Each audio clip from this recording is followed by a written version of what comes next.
Welcome to your customized training on EverFi's early literacy program, WordForce, and how you can connect its use by your students to your classroom literacy instruction. I'm Jamiko Coleman, EverFi's Vice President of Early Literacy Impact. I'm a speech-language pathologist with over 20 years of professional work in the areas of listening, speaking, reading, and writing. My role at EverFi is to support the alignment of our literacy products to the science of reading research and to understand the efforts and needs of educators who support literacy acquisition. My colleague, Kaylee Esselborn, who is also pictured here, is your implementation specialist. She can provide in-person or virtual professional development about WordForce, how to set up your classroom, and ways in which students can access WordForce.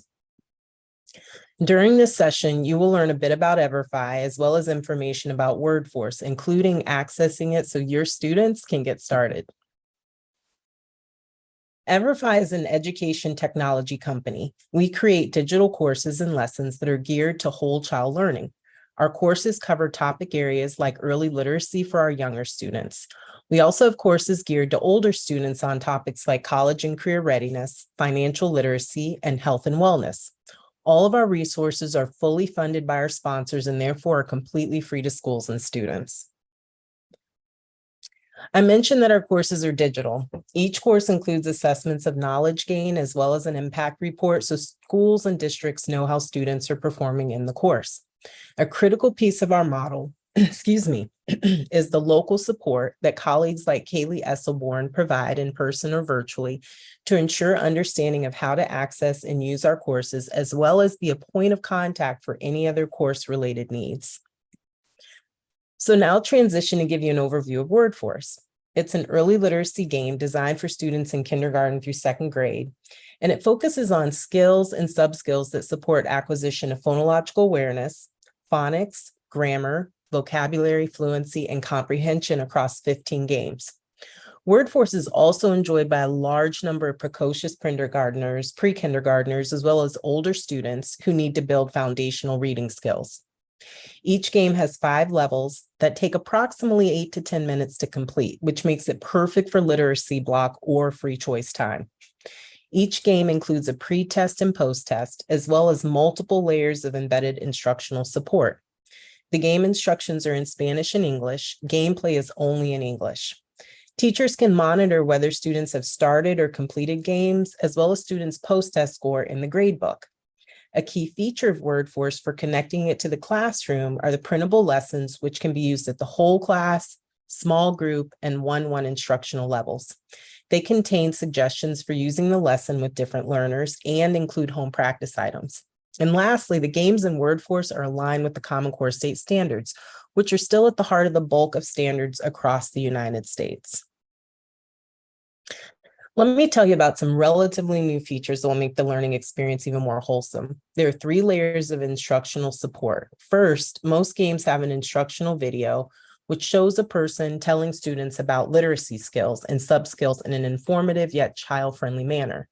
When students start level 1 of any game, they encounter the second layer of instructional support, which is the onboarding.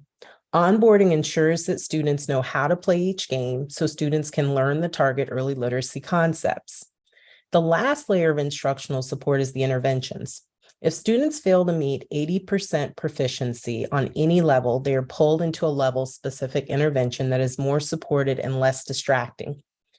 Once the intervention is completed, students are placed back in the level at the very beginning. It's important to note that our games also have a feature called adaptive pathing. If students complete the first 2 levels of each game in a game set with 100% accuracy, then the next game set is unlocked. Teachers can also unlock game sets in the data gradebook, as well as ask students to go back and complete any levels that they did not start or finish. One more new feature that is really important is our ebook library. Each ebook has a read to me feature. They are leveled books that are aligned in some way with the games in WordForce. The ebooks contain diverse characters and focus on STEM and character development concepts like building relationships. Each game set contains 3 of the 15 games. Games in each game set are developmentally aligned, and more basic skills are in earlier game sets, which prepare students to achieve the more advanced skills in later game sets.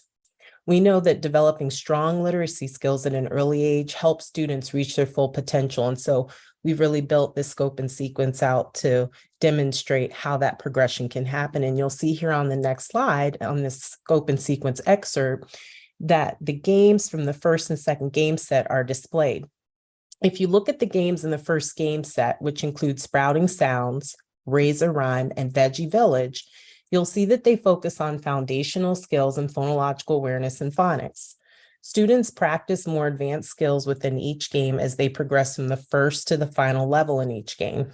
As you can see, the scope and sequence aligns with structured literacy with regard to the early literacy concepts addressed and the way in which they are addressed, which is systematically, explicitly, and cumulatively. All right, now let's work together to orient you to the game sets. Take a few moments to read columns A and B, and then pick the one that reflects phonological awareness and letter sounds, letter names practice.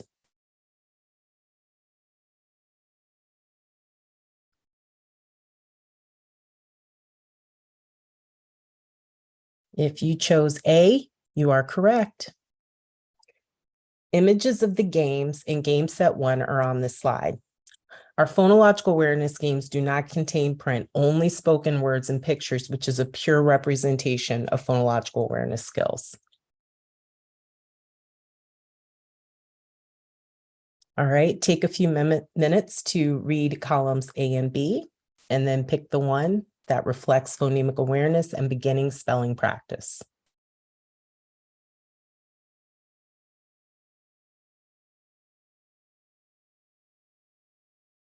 Okay, if you chose B, you are correct.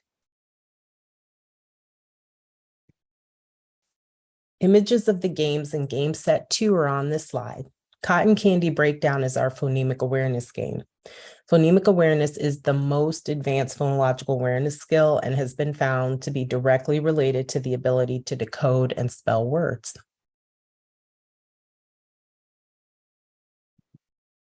All right, take a few moments to read columns A and B, and then pick the one that reflects spelling practice.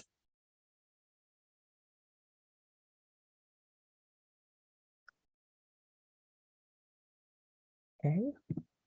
If you chose A, you are correct.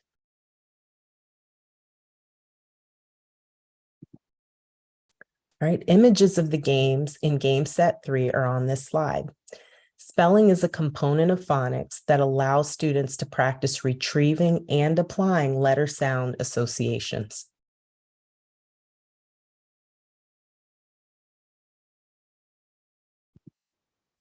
Okay, now take a few moments to read columns A and B on this slide, and then pick the one that reflects vocabulary, high frequency words, and grammar practice.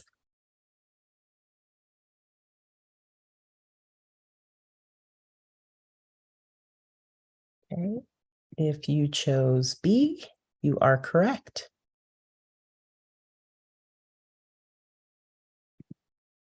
Images of the games in game set 4 are on this slide.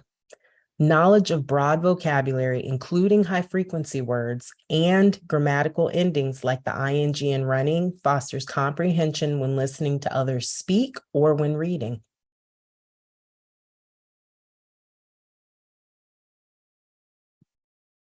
Okay, and for this last one, again, take a few moments to read columns A and B, and then pick the one that reflects reading comprehension practice.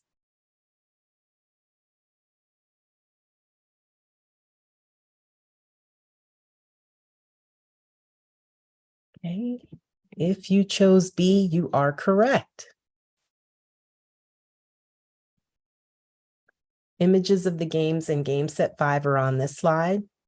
It's important to note that the ability to read fluently and comprehend what was read sets students up to be prepared to read to learn.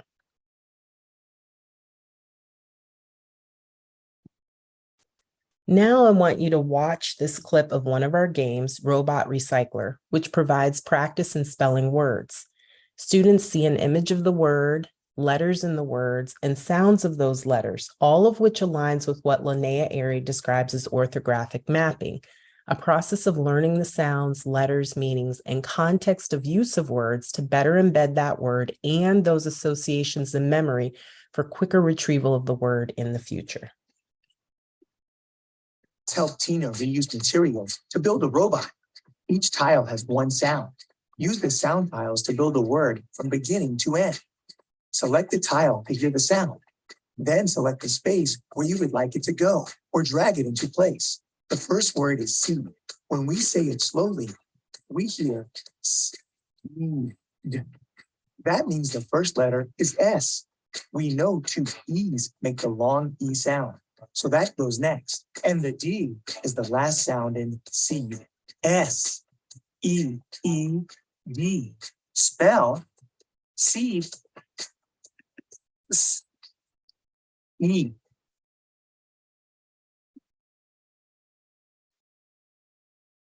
Seed, you put the sounds in order to spell seed.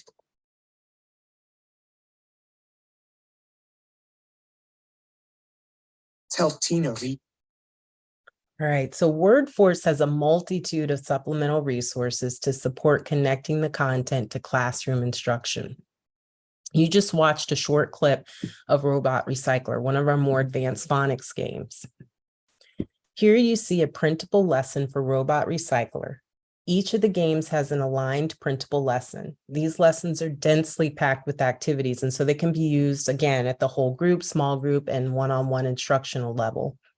As you see on the right of this slide, there are also home practice components, and then the images above that show some of the activities that teachers can give to students to do as a small group, at the whole group level, or working with a student one-on-one.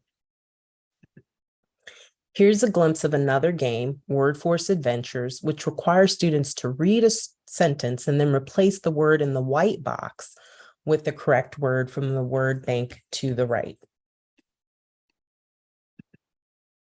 This is an image of the printable lesson for WordForce Adventures. The format is the same across all of the printable lessons. Not only are activities provided, but also teaching considerations like reminders to make picture options available to learners as needed.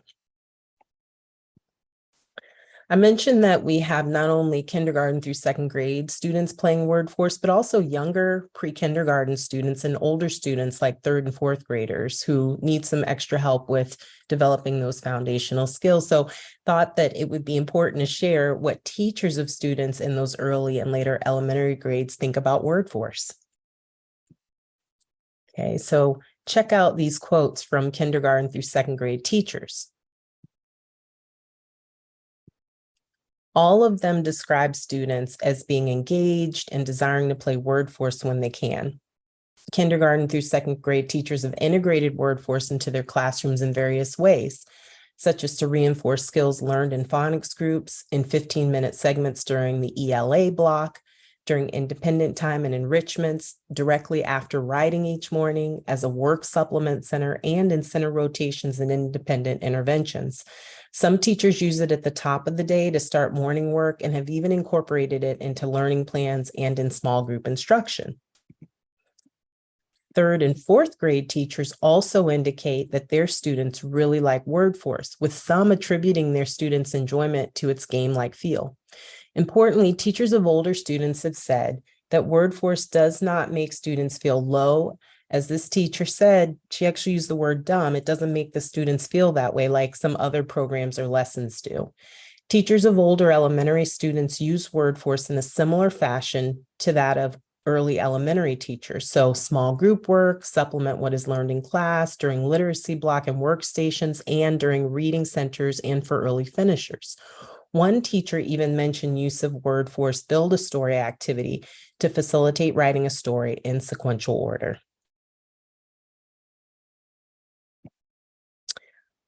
And lastly, at least for me, we're happy to announce that we have an app for use by families at home or on the go. The app covers the same skills as the web version, but does not include the teacher dashboard data that educators would use to scaffold and differentiate instruction. Be sure to share this with families. They can download the app using the QR code on the screen. All right, now I'm going to turn the presentation over to Kaylee so she can share how you and your students can access WordForce.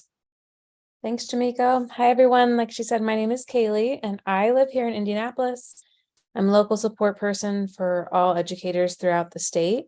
And my job is primarily just to help you use Everfi in whatever way works best for you. So I'm going to share with you today how to access Everfi in general, and then specifically how to access all of the amazing features that Jamiko highlighted within WordForce. So before we jump into that, I wanted just to give you a high level overview. As she mentioned, at Everfi, we create digital activities for students in a variety of categories. WordForce is just one of them, but there are many others. So if you happen to be watching and you don't teach young students, or maybe you also teach other things, or maybe you work with teachers who teach something else, feel free when you get in there, I'll show you how to find it. But when you get in there, you can see everything that we have to offer, and everything that we have is free. So whatever you find that looks helpful to you, feel free to check it out and use with your students or share with other teachers that might find them helpful. All right, so to access Everfi in general, you're going to go to the website that you see here, everfi.com/new teacher. When you get there, it's going to ask you to choose your state and your school or your zip code to find your school.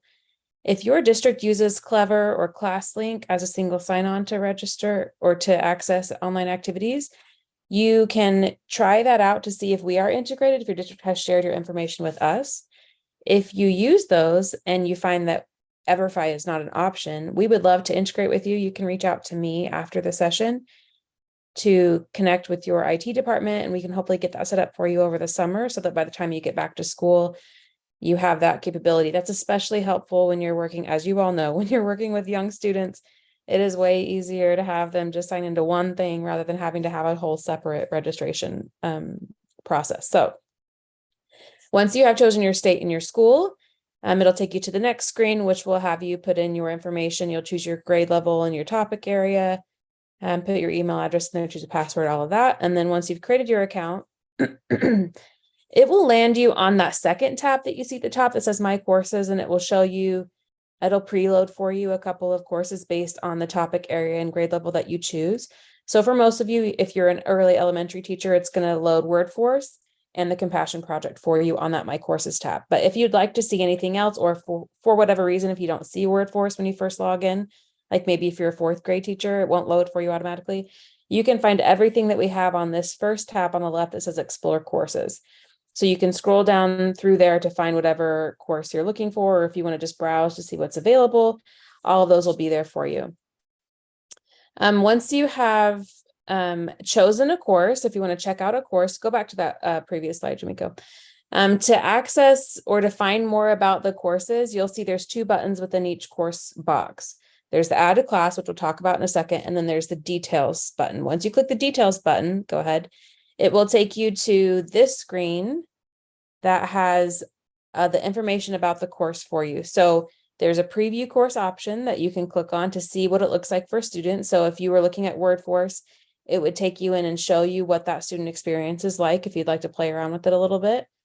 But if you scroll down on that page, it'll take you to the planning resources, which on the next slide will show you there's curriculum guides, course outlines, standards alignment, lesson plans. That's where all that extra stuff that Jamiko was talking about, like the lesson plans, the take-home activities, all of that extra stuff that's outside of the digital content will be found on this resources page. So find WordForce, click Details, and then scroll down and you'll find everything there that you need to learn more about it. You'll find offline resources as well as the description of the online content as well. And you can use those however you want. Like Jamiko was saying, you can pick and choose little chunks of it. You can do the entire lesson. You can send home stuff. You can not send home stuff. Whatever you want to do, it's up to you, but it's all there for you to customize according to your needs. Once you have gone through the course or whatever course you are doing and you've decided you're ready to use with students, you're going to create a class to push it out to your students. So from the My Courses tab or the Explore Courses tab or the My Classes tab, pretty much anywhere you are, you can access an Add to Class button, which you'll see there. So you'll click Add to Class. And then this will give you a couple of options. You can either add it to an existing class. If you happen to have already created an account or created a class, you can add it to that, or you can create a new class. If you click Add to Existing Class, go ahead. It's going to show you your classes and you can pick which one you want to share that with. So if you start using WordForce, for example, and then later on you decide you want to try the Compassion Project as well, you can just pick the class you already created and add the new course to that. If you don't already have a class, you can choose to add or create a new class, and it's going to take you to this screen where you'll fill out the information, choose the courses that you want to add. And if you click that add new courses button, it's going to take you to the screen where you'll see all of the courses that are available, and you can click whichever ones you'd like to add. Once you've clicked that add selected course button there at the bottom, it'll take you back to the screen that you were on originally, and then you'll go ahead and click create class. Now, one note is if you are using Clever or ClassLink, your classes or your sections are going to be rostered automatically. Jamiko, can you go back like 2 or 3 slides to the one that has the, keep going. There we go. Okay. So on this side, you'll see up at the top, it says class name.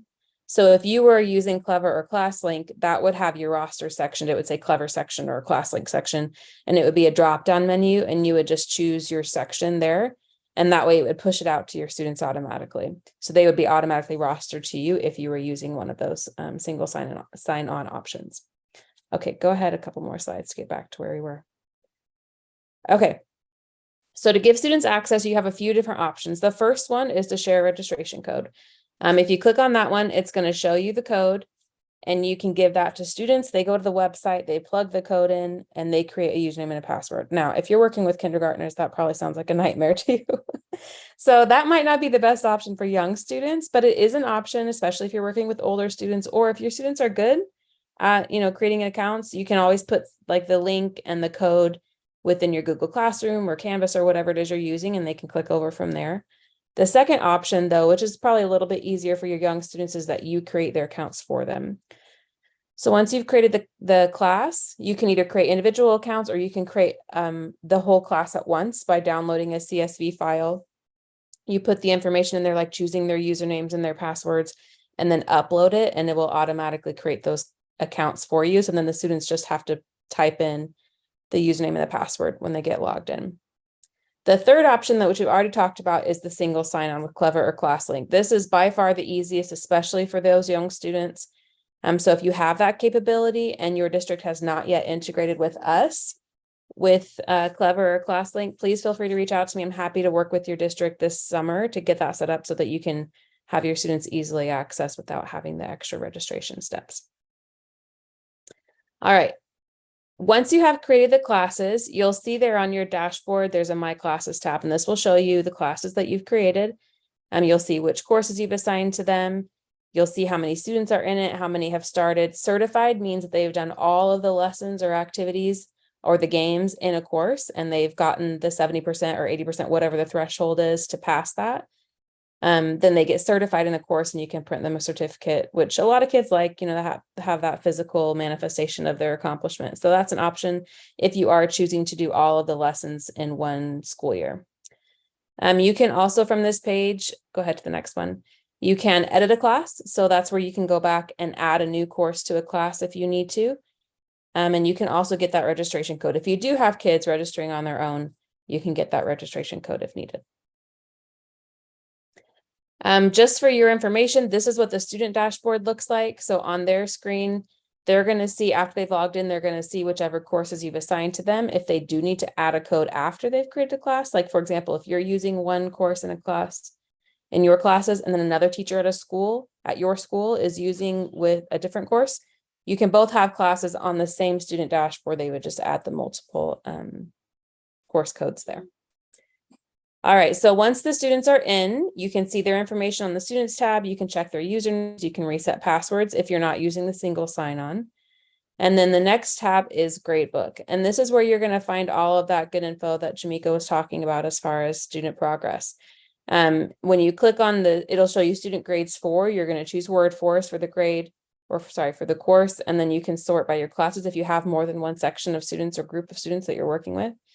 And then down below, this is a different course, so the words are different, but there will be a different column for each of the sections so that you can see their progress as students move through. You can see how far along they are. You can see how they're doing, and you can gather that data all in one place. You'll see there on the right, there is a Save as CSV option. So if your gradebook has the capability to upload grades to it, you can download from here and then upload to your gradebook, or you can download it to share with your principal or whatever you may need to do. You can download that there. A couple of last things on your dashboard. You'll see there is an invited teacher button. If you think of colleagues that might want to use whether WordForce or a different course, you can share those with them here from your dashboard. It will have you fill out their information and then it sends them an email from us. And I always tell people to tell your friends or your colleagues that you're referring because it comes from us and it's really easy to ignore. But if you refer them and they use your link, which comes in the email to register and then use the course with students, then you get a Amazon gift card of $15. So if you're going to refer them, tell them to look for it, make sure they use that link so that we know it's coming from you. And then you'll get credit for referring them if they end up using it with students. The other thing on your dashboard that I'll point out to you is the support tab. Oh, that box got a little off-centered, but the support tab there at the top is where you can find my information. So right now I am your support person. That may change in the future. And so you can always check there if you need to find out who is the one to reach out to. You can also see there at the bottom, there is a chat box, a contact us. We have live chat during the school day, so you can always use that as well to get support. If you have specific questions like, how do I create a class again? Or I can't find my registration code or whatever that may be, they can help you with that through the contact us option there at the bottom. A couple of notes moving forward. First, Jamiko shared a lot of these ideas already. If you're trying to think of different ways that you might be able to work EverFi in, or WordForce in particular, independent work, like she mentioned, is great. Using it when you have downtime for early finishers. If you have a sub, this is a really easy activity for a sub to manage because the students just log in and work on their own. You can use it for centers or stations as an extension activity. If you have students who need a little bit extra practice in a certain area, this is a great one for that. And then also, if you don't have a lot of time, but you want to share it with students, you can't do this with WordForce so much because it builds as it goes through. But some of the other courses, like the Compassion Project, for example, has 3 different lessons and students can access those 3 lessons in any order.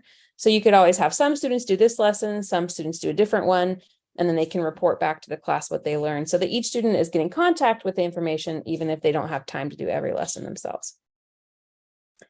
A couple other notes for your own benefit. We also have a YouTube channel that has lots of videos there. It's got like the how-to stuff, like how do you create a class, that kind of thing. But it also has a lot of other just content related videos and tips from other teachers of just teaching in general, not just EverFi. So there's some great resources there that are available to you. And then we also do webinars each month. Oh, maybe I deleted that slide. Well, we do webinars each month, or maybe it's going to come up next, which is probably what's going to happen. But there are webinars that are free. They usually take about an hour. You get an hour of professional learning credit. And then we also offer professional development. So if you work with your district or your school even in scheduling professional development, we're happy to come in, do that free of cost for you. If you are excited about WordForce, even in particular, and you'd like your entire grade level to use it, I can always join like a planning period or, your PLC time to train everyone all together, make sure everyone feels comfortable. We can meet with your district, your department chairs or whatever to help them get on board as well. So whatever kind of professional development or support you need, we offer that, and it's totally free of cost. And then lastly, we have social media. We've got all the social media channels, so you can find us there to get new strategies or ideas of ways to use it. You can learn about different things like giveaways. They usually do a spring giveaway and a winter giveaway.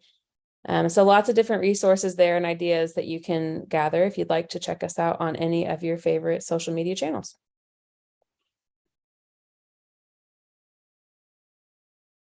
And then, like I said, if you have any questions, whether it be about integrating Clever or ClassLink, getting other staff members on board, doing professional development, support throughout the school year, please reach out to me. I am happy to connect with you one-on-one or with your department or your grade level or whatever to help support you in that.